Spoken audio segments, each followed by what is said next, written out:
2 वर्ष. तरी याचा साधारणतः घेरा जो किती होतो? गरज म्हणजे आपला रेग्युलर पेक्षा मोठं होतं. मोठं. एक झाड किती याचं होईल साधारणतः? हे किती रुपयाचं पडलं एक झाड आहे कलम? ते टनानं हे हिशोब 110 रुपये. 110. 110 रुपये कलम. आता हे किती महिन्याचे? 5 महिन्याचे?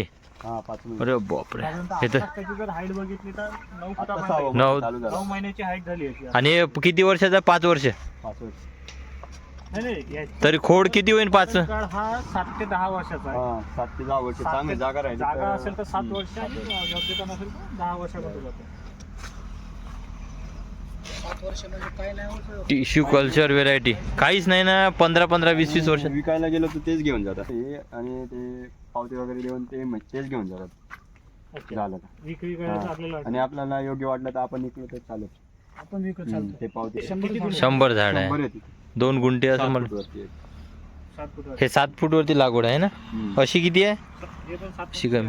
याच्यामध्ये त्या महिन्यात केली होती? नाही फवारणी करा म्हणजे अडी पडली ना तेव्हा फवारणी करा. अडी पडते काळी ती, काळी बस झाली नाही. तिला फवारून द्यायचं घेऊन जातात. बाकी खत वगैरे खत वगैरे काहीच नाही. त्याच्यात काही टाकला का सुरुवातीला द्यायच्या वक्ती? काहीच नाही. उन्हाळ्यामध्ये एकदा पानं गडल्यानंतर परत नवीन फक्त ते आपण जास्त पाणी वगैरे झालं ना मध्ये ना? हिमशक्ती वगैरे ते अच्छा, हा, tonic tonic. वगैरे म्हणजे ते सांगा ते काही लावायचे शेतात सांगा त्यांना सांगून देतो. हो आम्हाला लावायचे. नाही आम्ही ऍक्च्युली मी इथे संस्थेच्या अंतर्गत काम करतोय. हा, हा. हे यवतमाळला काम करतात.